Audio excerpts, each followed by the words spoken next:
নমস্কার, হাইলাকান্দি দর্পণ TV news চ্যানেলের পর্দায় দর্শকদের স্বাগত। রয়েছি আমি মাহি পাল। দর্শকদের জন্য এই মুহূর্তে একটি বিশেষ সংবাদ।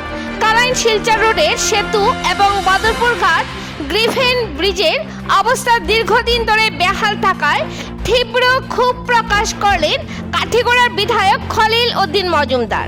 সম্প্রতি বিধায়কের পাঁচগ্রাম স্থিত বাসভবনে আয়োজিত এক সাংবাদিক সম্মেলনে তিনি জানান যে দীর্ঘ ৮ মাসেরও অধিক সময় ধরে কালাইন শিলচর রোডের সেতুর অবস্থা বেহাল হয়ে পড়ে রয়েছে। তাছাড়াও বদরপুর ঘাটের গ্রিফেন ব্রিজের অবস্থাও সংকটজনক অবস্থায় রয়েছে। বিধায়ক খলিল উদ্দিন মজুমদার বলেন যে তিনি এই বিষয়ে রাজ্যের মুখ্যমন্ত্রী ডক্টর হিমন্ত বিশ্ব শর্মা এবং অভিভাবক মন্ত্রী জয়ন্ত মল্ল বড়ুয়াকেও এই বিষয়ে বহুবার অবগত করে সংস্কারের দাবি জানিয়েছেন। তিনি জানান যে বদরপুর ঘাটে থাকা রেলগেটের ওপরে একটি ফ্লাইওভার ব্রিজ স্থাপনের জন্য মিডিয়ার মাধ্যমে রাজ্য সরকারের কাছে জোরালো দাবি জানান। হাইলাকান্দি থেকে সিপ্রিয়ান দাসের রিপোর্ট। পরবর্তী খবর পেতে হাইলাকান্দি দর্পণ টিভি নিউজ চ্যানেলটিকে একটি লাইক ও ফলো করে পাশে থাকুন। ধন্যবাদ।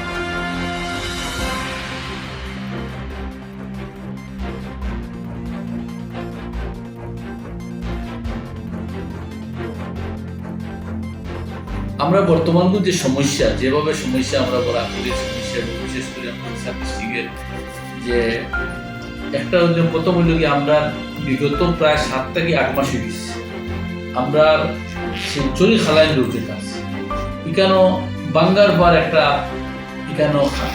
হারাং নদী আছে। এই হারাং নদীর উপরে একটা ব্রিজ আছে। বিগত প্রায় 7-8 মাস থেকে ব্রিজটা ক্লোজ করেছে। আমরা গেছে ফটো আছে এবং বিভিন্ন জায়গায় আমরা বিভিন্ন স্টেটমেন্ট দিচ্ছি, কিন্তু আজকে 7-8 মাস থেকে এখন পর্যন্ত অটো এবং ছোট যে গাড়ি আছে, যেটা মারুতি কার, কি বলো, এরকম গাড়ি ছাড়া বাকি কোনো পর্যটকের মধ্যে একটা ট্রাক যায় না।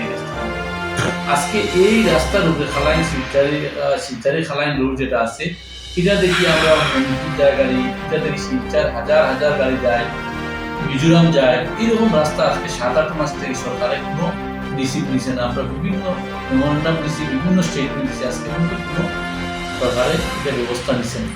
পরবর্তী দেখা গেছে আমাদের গেমেন ব্রিজের যে সমস্যা, গেমেন ব্রিজ আমরা মেমোরেন্ডাম দিচ্ছি, এনএসিডিসি আমরা জানাইছি, সরকার বিরুদ্ধে জানাইছি, বিভিন্ন ধরনের জানাইছি, কিন্তু একটা কাজ করছে, এখানে ব্রিজে একটা কাজ করছে। কাজ করিয়া দেখা যায় আমরা দেখছি একটা লাইনে গাড়িগুলো চলার ব্যবস্থা হয়ে গেছে, কিন্তু এই সমস্যা দিয়ে দেখা গেছে প্রথম যে গাড়ির বিজনেস যারা করে, ট্রান্সপোর্ট যারা বিজনেস করে, গাড়ি মানুষের ফাইন্যান্স করছে, গাড়ির 16 চাকা আছে, 18 চাকা আছে, ক্যাপাসিটির মতো লোড টানার লাগে প্রথম ধাক্কায় খায় টুলগেট। এটা এমপিগেট আসলো আগে, টুলগেট যেখানে করা হয়েছে সেখান থেকে প্রথম ধাক্কায় এই গাড়ি এলাকায় খায়। এবং মেঘালয় রাস্তা আজকে অনেক খারাপ, মানুষে জানর বাজি লাগাইয়া গাড়ি বাং দিয়া এইরকম পরিস্থিতি করে ইনস্ট্রুমেন্ট দেওয়ার লাগে গাড়ি অনেক কষ্ট করে মানুষের লোকটা মেঘালয় থেকে দিয়ে আয়। আবার মেঘালয় রাস্তা আজকে মুখ্যমন্ত্রী এবং আমাদের রাজ্য মিনিস্টার অনুরোধ যে মাননীয় আপনার মেঘালয় রাস্তা খুব পরিস্থিতি যেতে ম্যাক্সিমাম ট্রান্সপোর্টের গাড়ি দিয়ে চলাচল করে, কিন্তু আজকে কয়েক মাস থেকে অনেক খারাপ হওয়া যায়, খালি যাওয়া করতে শুরু করে এরকম পরিস্থিতি। এর পরবর্তী রোগী এই মেঘালয় থেকে আওয়ার পরে যে আমরা টুলগেট আছে, টুলগেটে মানুষের গাড়ি এলায় যে রোডে ওইখানে একটা হ্যারাসমেন্ট, ওইখানে একটা টিম বলে আনঅফিসিয়াল টিম নিয়ে না সরকারের টিম ওরা হইতে পারে, কিন্তু আমরা জানি আনঅফিসিয়াল পরবর্তী আয় এই গাড়িতে নেয় এই এই পরিস্থিতির মধ্যে আইতে দেখা যায় মধ্যবাড়ি কেন আরেকটা কাটা করা হচ্ছে, বিদেশের মধ্যে এখানে ওভারলোড চেকিং করে। ঠিক আছে, এর সময় সরকারের দিচ্ছে 35 টন ক্যাপাসিটি দিচ্ছে, আমরা জানি 35 টন ক্যাপাসিটি, কিন্তু এখানেও যখন চেকিং করে আজকে এখানে পাবলিককে হ্যারাসমেন্ট করি আমরা কিছু ভর্তিতে আরো বেশি কিছু গাড়ি আমরা রিসেন্টলি বুঝলাম যে আমি রিকোয়েস্ট করতাম মনে হেলা বলছি যে এখানেও গাড়ি একটা গাড়ি হ্যারাসমেন্ট কিন্তু এক লোকের 10 টাকা নিবে, 10 টাকা 35 টন করে যদি হয় 350 টন। আজকে এক গাড়ি যদি তার ক্যাপাসিটি 50 টন থাকে, 45 টন থেকে যাইতে কি অসুবিধা আছে? এমনি রাত্রে যদি কোনো গাড়ি রাত্রে অটোমেটিক যায় গিয়া, আপনারা এখানে চেকিংও যাইবেন, গিয়ে দেখবেন 100% কোনো সময় ফুল লোড গাড়ি যায় গিয়া, এবার কিভাবে যায়? যদি আপনার ক্যাপাসিটি নাই ব্রিজ ড্যামেজ বলতে কিভাবে এটা যায়? এবং এক লগে 10টা গাড়ি উঠে, এটা কোনো প্রবলেম না। এই কারণে আমি বুঝলাম যে ব্রিজের মুখ রাখি একটা গাড়ি তার ক্যাপাসিটি হোক 40 টন হোক, 50 টন হোক, 30 টন হোক, তার ক্যাপাসিটির মধ্যে গাড়ি একজনের 16 চাকা লইছে, 18 চাকা লইছে, তার ক্যাপাসিটি আছে। হে যদি এই ক্যাপাসিটি লোডটা গভর্নমেন্ট ট্যাক্স দেয়, গভর্নমেন্ট তার রয়্যালটি দিয়ে আনে, গভর্নমেন্ট যেখানে যদি এই ব্রিজের ক্যাপাসিটি মতো তার স্টুডিও দিতে পারতো না, এইরকম গাড়ি চালায় অনেক হওয়ার জায়গা নাই। কারণ বিজেপির যত এমএলএ হল আসেন, বিজেপির যারা কেন মন্ত্রী মিনিস্টার আছেন, কোনো সংগঠনকে হওয়া সম্ভব নাই। আর এখানে বরাকগুলি যারা বিজেপির এমএলএ আছেন, তারা বিজেপির যেটা সরকারি কেন মানুষের কষ্ট হ্যারাসমেন্ট যেটা ওইটাকে আমরা এই সুযোগ পাই না। আমরা সোশ্যাল মিডিয়াতে হওয়া লাগবো, মেমোরেন্ডাম দিয়ে হওয়া লাগবে। এখানে গ্রামের ব্রিজ বদরপুর রেলগেট আছে, এটা কাটো রেলগেট, এটা ওভার ব্রিজের লাগে আমরা অ্যাসেম্বলিতে কইছি।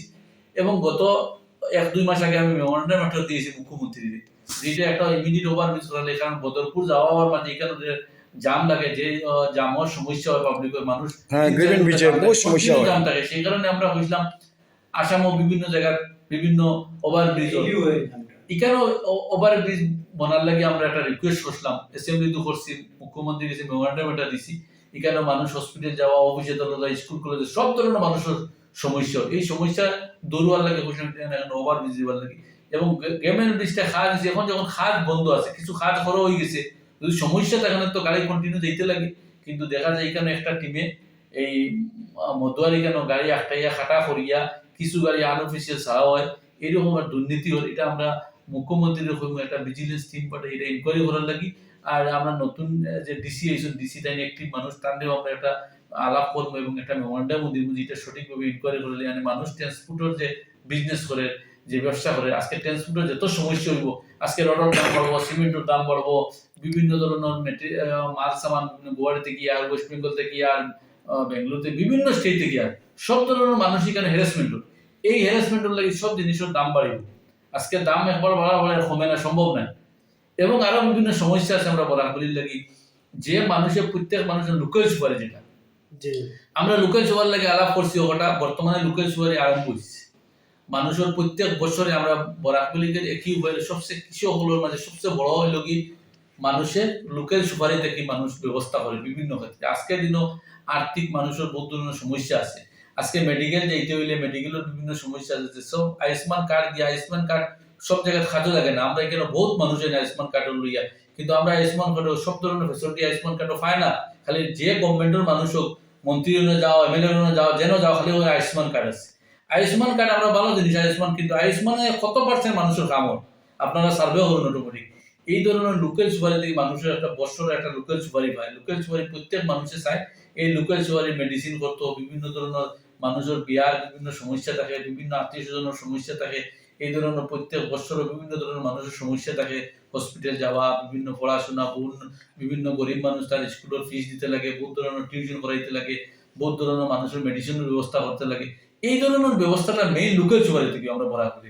কিন্তু এই লোকাল সুপারি ইলেকশনের সময় এমপি পার্লামেন্ট ইলেকশন যেটুকু হয়েছে, Hailakandi Assam parliament, Bharat parliament election হয়েছে, এই সময় যেটুকু হাইলাকান্দি তাইছিলা, হাইলাকান্দি প্রতিশ্রুতি দিয়ে গেছেন বহুত মন্ত্রী হলে, বহুত এমএলএ হলে প্রতিশ্রুতি দিয়েছেন যে লোকাল সুপারের কোনো হ্যারাসমেন্ট করা হইতো না। কিন্তু আজকের দিনও যে পার্লামেন্টের সিট যদি জানতাম হারিয়ে গেলে একটা মাথা হইল, কিন্তু ওটা জিতিছে।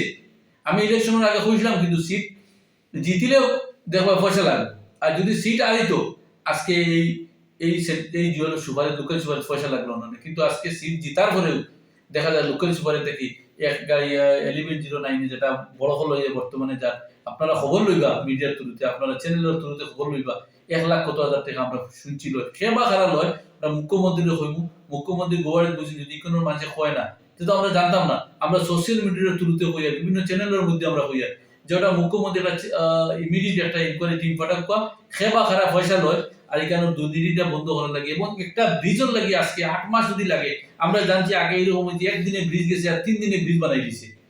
আজকে যদি চাইতো এখানে যে আমরা যে শিলচর খালায় রোড যেটা আছে, একদিনে ব্রিজ বানানো সম্ভব হইতো না।